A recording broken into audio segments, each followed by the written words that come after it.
Just got diagnosed with ADHD. Now what? Right? What are you going to do? What are the beginning things you need to know? Or maybe you're in the situation where you're like, I think I have ADHD, not sure, want to find out. I really think I do, though. If you're in that situation, you're in a similar situation because now you have no idea where to start, where to go. What are the beginner things you need to know? And so I want to make a list. I want to go over and find things that can be for an ADHD beginner. And I say ADHD beginner because they may have had symptoms all their life, but now they've got the diagnosis or now they're sure, and now they have to figure out, okay, what am I going to do next? So these are 10 ADHD beginner tips that you need to know that are incredible. I say incredible because once you know them, then it kind of leads you down to find out about other things and all the rabbit holes, so to speak. It's going to take you down a path and a journey, and that journey can be incredible. Let's get into it. Number 10, embrace who you are. Be that person that says, hey, I'm going to be still the same person that I was before all this happened. Before I thought about that I might have ADHD, before I went and got the diagnosis, I'm not going to change my personality. I'm not going to change who I am. I'm not going to get down because, hey, I now have a diagnosis and all these things that happened in the past. These are all things that happened because you didn't know they had a diagnosis of ADHD. Don't let that change you. Be okay with saying, hey, I have some things that I need to work on, but I also have some awesome things about me as well. Maybe I'm quirky, maybe I'm strange, maybe I'm weird, maybe I talk too much, maybe I'm super impulsive. So what? You're strange, you're weird, you're quirky, whatever it is, you talk too much, whatever, you're super impulsive, okay, well, that's okay. That's okay in the right situations, right?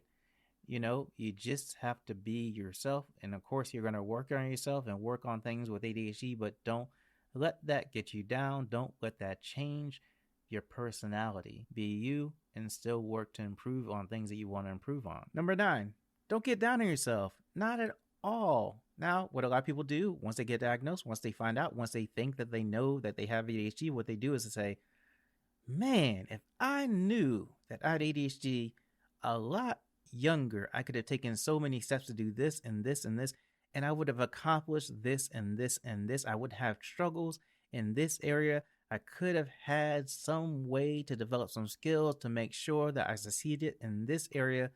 And then you start thinking about all that, and then you get down, then you get depressed or sad, and then you're like, if only I had known. Don't do that. Just don't, because it's not going to help your situation now. It's not going to help you move forward. It's not going to help to do the things in the future that you want to do now. I have this, and now I need to develop skills. I need to figure out what I can do. I need to figure out options. And so if you focus on the future and things you're going to do in the future and the present, then you won't be looking back at the past and won't get down and sad about the past and thinking about all the things that you missed out on because you had this struggle and that struggle. Don't let yourself get down about it, or try not to get down about it as you look forward and look at things again, saying, hey, this is what I'm going to do today. These are things that I've decided that I'm going to develop right now. These are things that I found that will help me get through the day now and get through the week and get through the year and help me improve now. And now, knowing all of that, I can move forward and be awesome. Not that you're not an awesome person now, but you can be awesome more awesome. I don't know, one of those words. But the fact is this: you now know what you are dealing with and what you can do, and you can improve going forward. Number 8, avoid negative people. This is just a rule in life. Just don't be around negative people. The negative Nancy, as I used to call it, but I don't know what the name of the negative person you're dealing with right now, if you have one. But just avoid negative people, because you are trying to figure out what you're going to do, what you need to do, what skills you might need to develop, what things you might need going forward.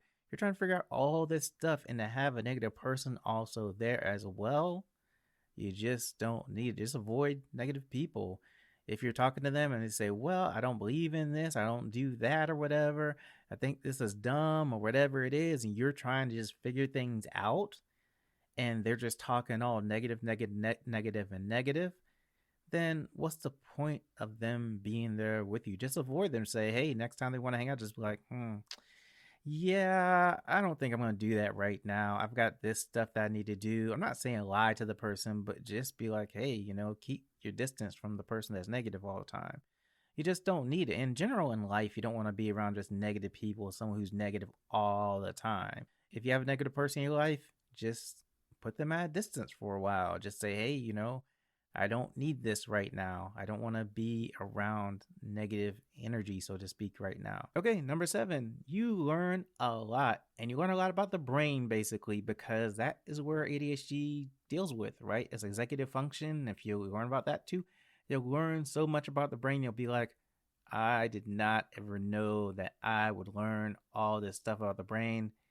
And wow, and it might blow your mind. You might say, wow, I never knew that I would even think about studying this much about the brain. But once you do, you get a more understanding of why, okay, this is how ADHD works. These are the things I can do to improve it. These are things that can be amazing for me. These are things I have to watch out for. And you get an understanding of all that. And you get to understand why motivation is hard and why impulsivity is a thing and why there's this thing called hyperfocus I've never heard before. And I think it's probably a hyperdrive, but what in the world is that? And you get all these different terms that you're like, okay, I can now understand more about it. I now understand more about how my brain works. Yes, I have to deal with certain things, but that's not going to stop me because I have this in place, that in place.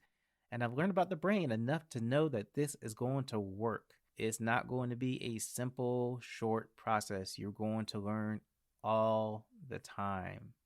So, if you like school, if you like learning, then this is going to be amazing for you. You may not like the fact that you have to learn, but you do. And it's going to be an amazing thing, an amazing journey when you do, because you realize this stuff is actually pretty interesting.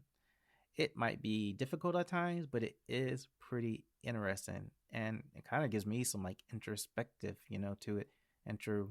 I don't know, looking at yourself inside and understanding more about you, right? That's what I meant. Anyway, let's move on. Number 6, learn what exercise activities you like.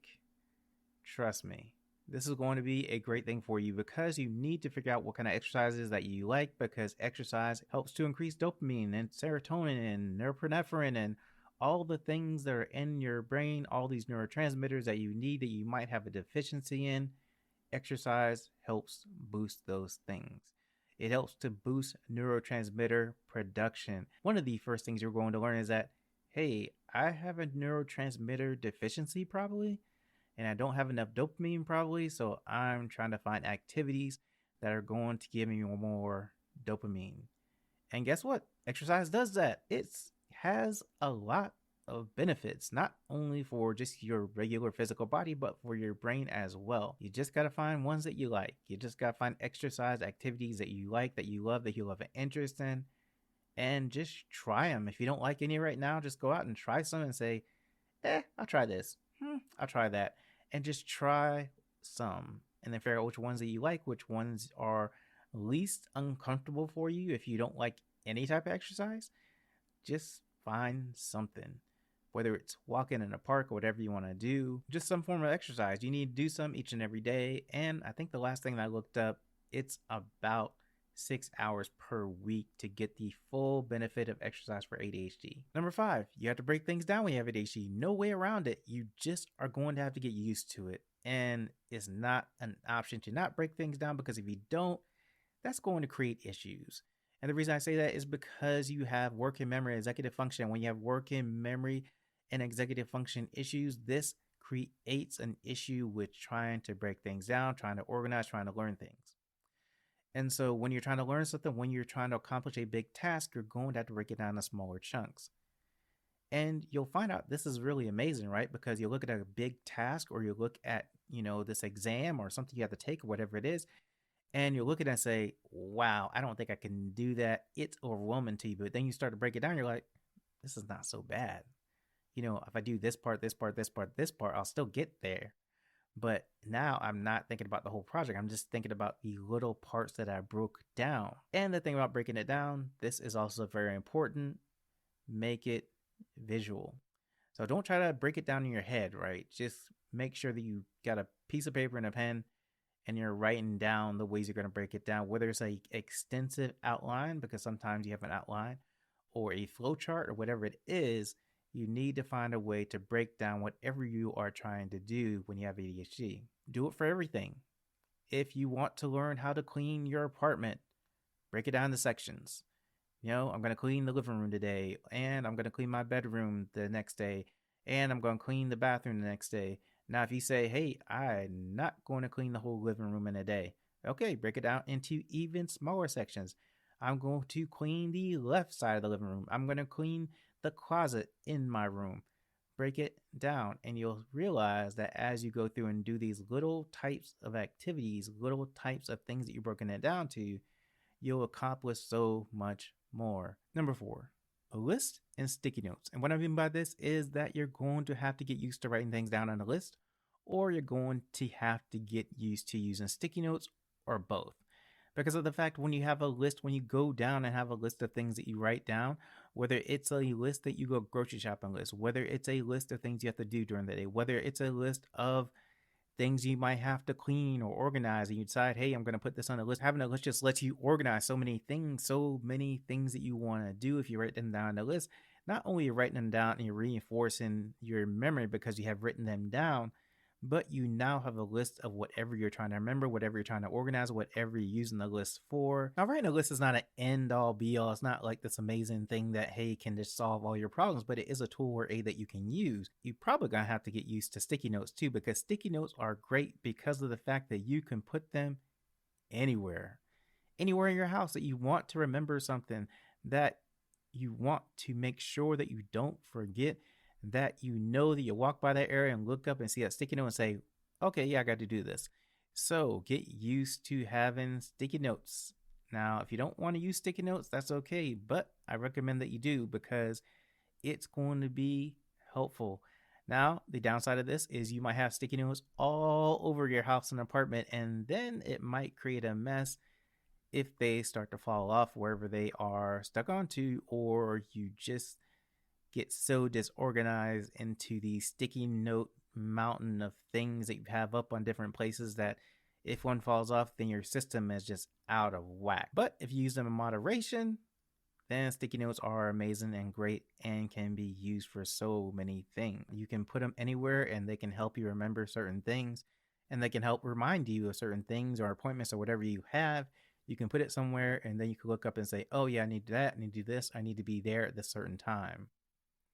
And so these are both just tools, aids that you can use, and I just suggest that you do use them, but it's not going to solve every problem, but it is one thing that you can use that can help you when you first get diagnosed with ADHD and all throughout your ADHD life. Number 3, you're going to have to be your own advocate. No way around it at all. You're going to have to be the one to be able to tell people, hey, you know what? I need an accommodation. I need some extra time. I need to do this. I need to work in a certain environment.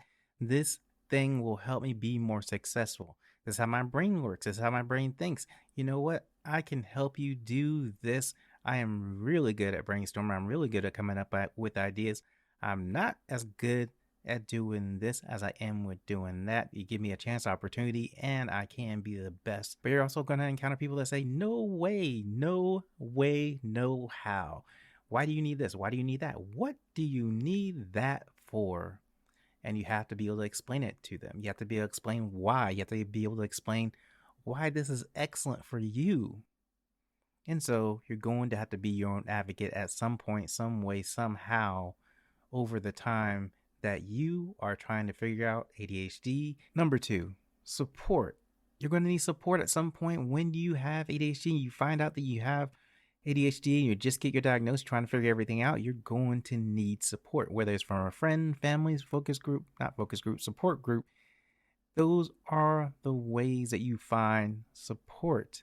These are the ways that are going to be helping you as you go through this journey. You're like, man, I just want somebody in my corner. These are going to be the things that help you with support. You're going to be able to find friends, family, support groups. Those are things that you have to look for and find. And hopefully one of those will help you, and maybe all 3 will help you, or you'll find different ways to find support as well. But it is important because you're going to be starting a journey. You're going to be finding out more about you. You're going to be finding more about ADHD and trying to put all that together. And you need someone in your corner. You need support some way, somehow. So find your support from somewhere. Now, I gave you 3 or 4 different ideas, but there might be something else that you can find some support, not financial, but just really that mental support to lift you up, to encourage you, to keep you going, and to help you reach the finish line. Number 1, ask for help. Now, what I mean by that is just don't ask for help just randomly all the time. Hey, can I help me do this? Help me do that. You still want to be able to do things yourself. But if you need help, then don't be afraid to ask for that help. Maybe you find it in a friend, maybe you find it in a support group, maybe you find it somewhere else. Maybe you find it just in a YouTube video or a podcast or a book, whatever you need to give you help. Ask for it. Maybe somebody will recommend something for you, and that's where you find the answer. But you'll never get help unless you ask for it. So don't be afraid to ask for it. Go ahead and ask for it. Go ahead and be like, hey, I need help. Let me go find someone that can help me and give me the answer that I need. And so I can keep moving forward, going forward, and accomplishing everything that I want to accomplish. Yes, I deal with ADHD. Some of it's good, some of it's bad, and I have some challenges, but I'm going to overcome those challenges, and maybe I need some help to do that. So don't be afraid to ask for it. Okay, folks, that's it. That's all the information I have for you today. I hope that you've enjoyed the podcast. If you do, go ahead and click the subscribe button for me, as well as ring the notification bell. And if you're on a podcast app, do the same. As well, if you're on YouTube, leave a like and a comment as well. Thank you for watching. Thank you for your time, and have a great and wonderful day. I will talk to you soon.